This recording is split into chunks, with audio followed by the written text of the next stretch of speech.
Coming up next on this special Labor Day edition of Arizona Horizon, details on a massive new semiconductor packaging and testing facility set for construction in Peoria. Also tonight, Habitat for Humanity opens a new training center to teach construction and home building skills. And we'll hear about efforts to promote careers in Arizona's hospitality industry. Those stories and more next on Arizona Horizon. This hour of local news is made possible by contributions from the Friends of PBS, members of your PBS station. Thank you. Good evening and welcome to this special Labor Day edition of Arizona Horizon. I'm Ted Simons. A huge new semiconductor packaging and testing plant is set to be built in Peoria with construction starting in 2025. The facility is expected to bring thousands of jobs to the area over the next decade, according to Peoria's mayor, Jason Beck. Good to have you back on the show. Thank you for having me, sir. Okay, semiconductor packaging and testing facility. What does all that mean? So once the semiconductor is actually, or the actual wafer, whether it's at TSMC or Intel, is actually produced, the next step of that, what makes it function, what makes it work, one is the testing of it and make sure that each one of the chips are actually capable of actually doing what they need it to do. But it's also the packaging of it, and they package that specifically for companies like Apple specifically. The majority of the iPhone chips will be made in the city of Peoria that will be produced at TSMC. I was going to say, this is the largest such facility in the world? It is, specifically in the United States, but it is 500,000 square feet, 2,000 jobs, $2 billion worth of infrastructure. It's going to change the Northwest Valley and change Arizona. It's also going to change the United States. Amcor choosing Peoria here. Why did they choose Peoria? Well, we have an amazing group of individuals that are actually working in our city government. I'd love to honestly tell you that it's actually the city employees that actually made this happen.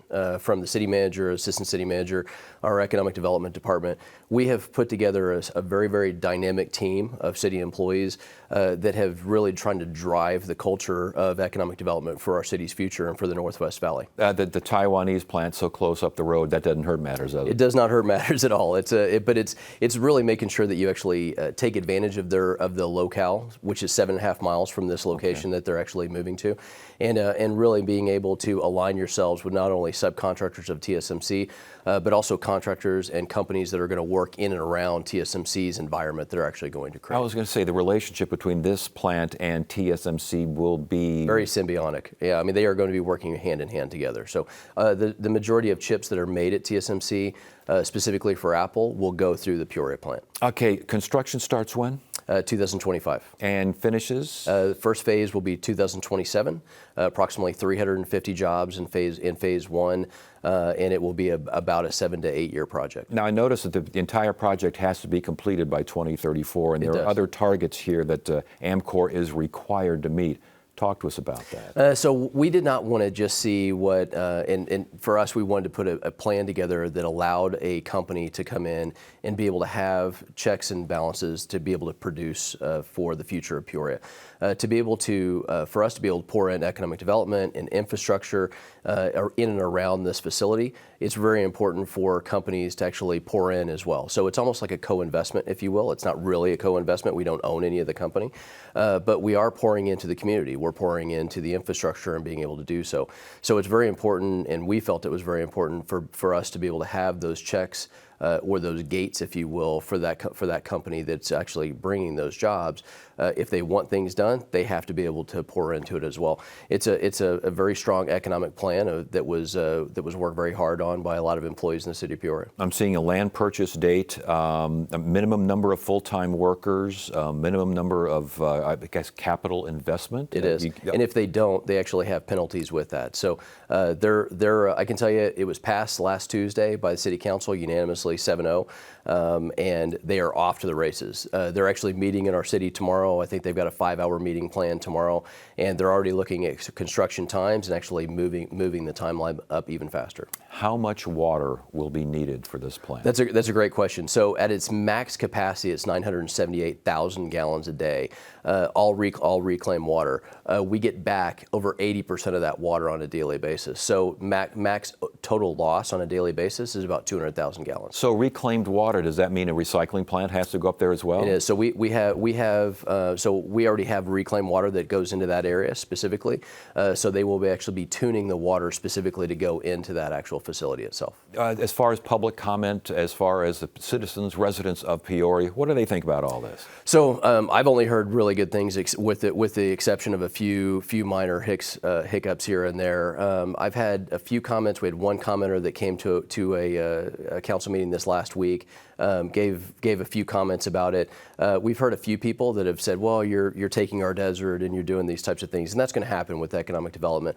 I think it's important to listen to every citizen throughout that process, but at the same time, I was elected to bring in change in the city of Peoria, and I was elected to focus on economic development and public safety and infrastructure, and that's what we're doing. And the last question here, during the press conference, during the announcement, you said, this is the beginning, I promise you. It is. This is one of the things, I think there's two pieces of this. One is this changes our national defense and national security platform. Having the reshoring of tech back into our country and bringing these manufacturing jobs back into our country, and not just the United States, but also specifically Peoria and the Northwest Valley and Arizona itself. What that does is that changes the future of our state, but it also changes the future of our nation, our national security platform from that. The other aspect of that is the other companies that are in and around and working around both the AMCOR and TSMC environment.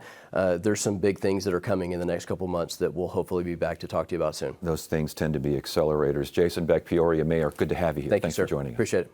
Habitat for Humanity recently opened up a new center that's designed to teach a variety of construction skills to help those looking to fill construction jobs. We learn more about the program from Habitat for Humanity CEO Jason Barlow. Oh my goodness, you guys are doing all sorts of work. You're always busy. Now before we get going too far, I think everyone thinks they know what Habitat for Humanity is. You give me a good definition.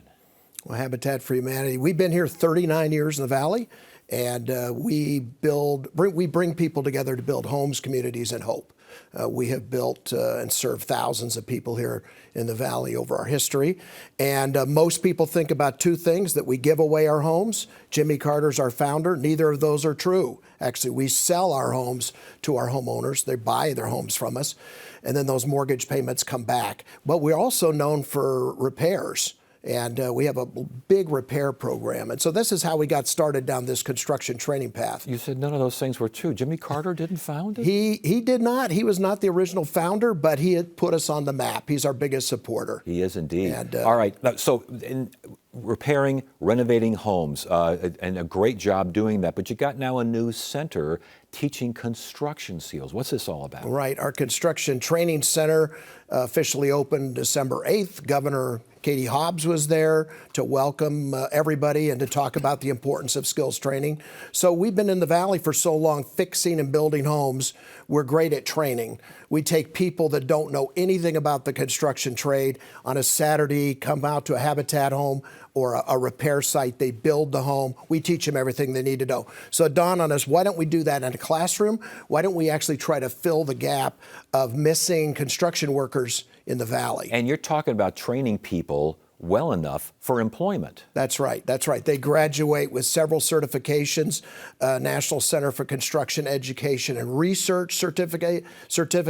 They can get OSHA 10, CPR. If they need a GED, we do that as well. I also noticed the Roll in the Green environment. That's a certification? That's right. Roll in the Green environment. We bring in experts on solar panels, LEED certifications. So nobody I tell this program to doesn't think it's amazing. These people learn the construction trade in the classroom, maybe in the morning, then they go out and work on a Habitat home in the afternoon from the ground up with the family generally, with them working right alongside of them. And we're seeing some folks working right now, obviously getting those skills and working and training, but you've also got a mock-up of a home. That's fascinating. It was a fake home that you got everyone working on. Right. Huh? Our new construction training center has a classroom, it has a computer lab, and it has a laboratory, which I guess you're seeing on the screen here, showing where we can actually train students in electrical, plumbing, roofing skills. We even got a slab of a roof there, and they just put stuff on and they can undo it for the next class. My goodness, the program, how long does this last? I mean, you've got to take a little bit of time here. It's about 12 to 14 weeks. And when they graduate, we have about a 94% graduation rate and a placement rate that's higher than any other program in the country that we can track anyway.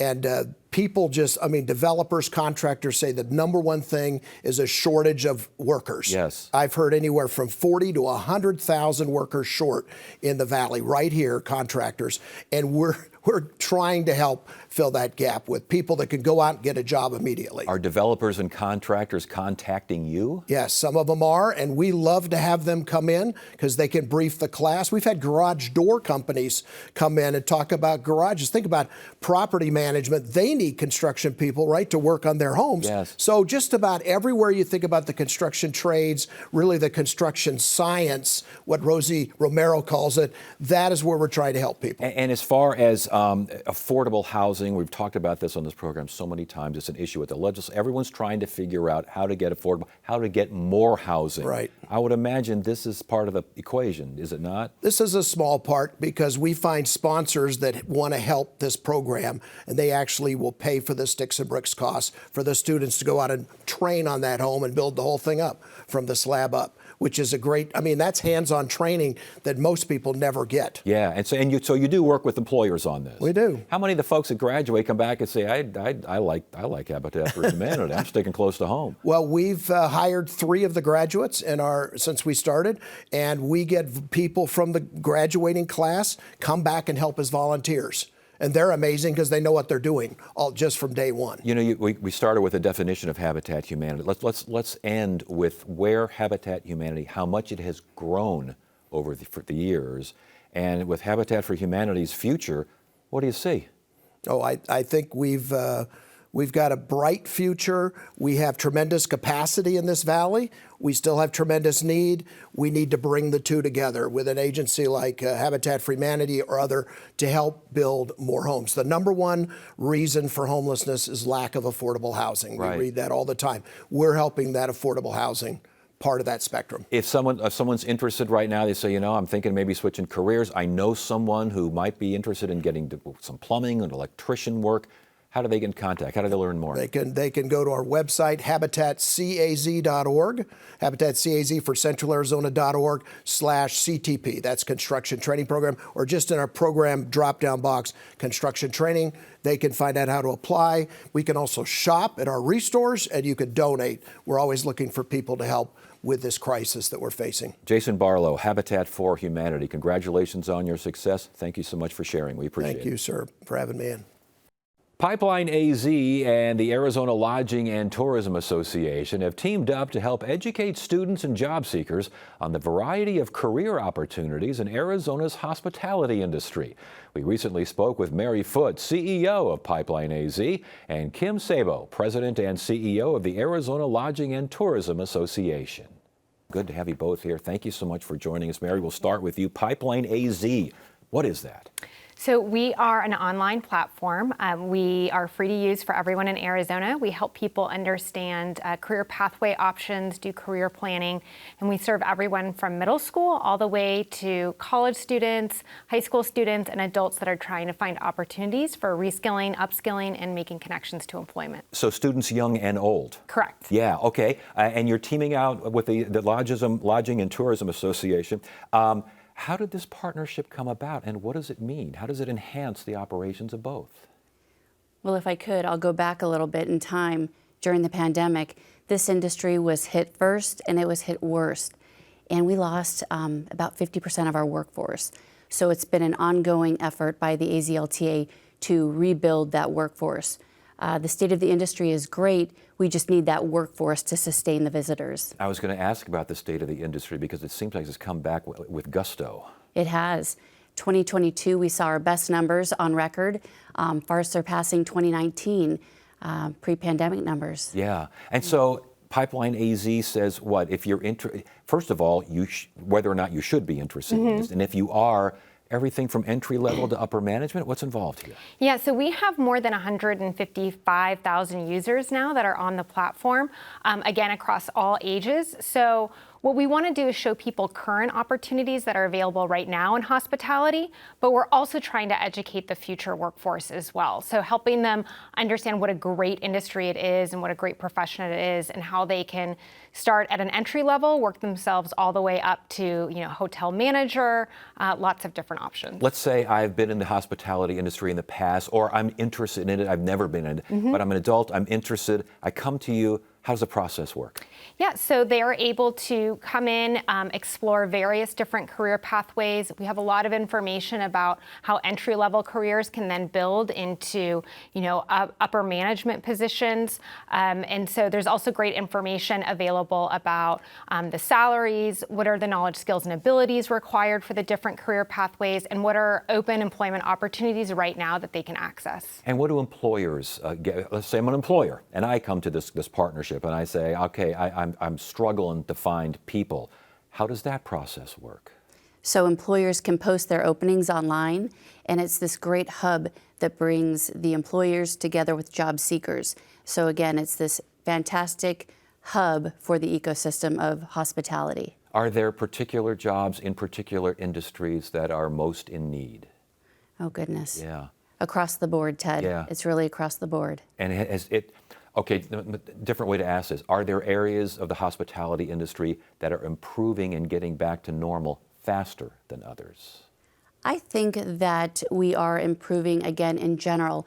And again, this industry, and I always do this for industry because it is so vast. We represent not only hotels and resorts, but airlines, sports, attractions, you name it. So it runs this beautiful big gamut of opportunities. And it really affects rural Arizona quite a bit, doesn't it? It does. It does. It is truly the only industry that positively economically impacts all 15 Arizona counties. It's the lifeblood of a lot of these small communities. Were they especially hit hard during the pandemic? They were. Yeah. They were.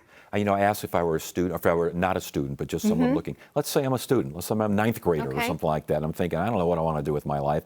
I hear about this, and my parents or whatever, I come to you. How does the student, what kind of process is there? So students can come to our K-12 version of the platform. Anyone is available to use it. It is free to use, and it is free to use because of our partnership with the Arizona Department of Education.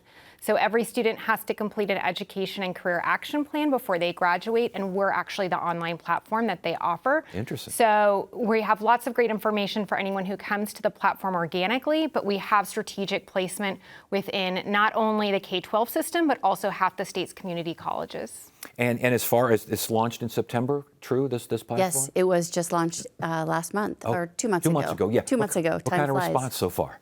Fantastic.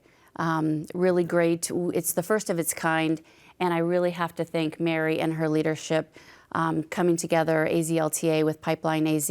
It's been phenomenal. It's exactly what the industry needed, that sort of one-stop shop for, again, job creators and job seekers to come together and rebuild the industry that is the lifeblood of this great state. All right, Mary, Kim, good to have you both here. Congratulations. Thank you.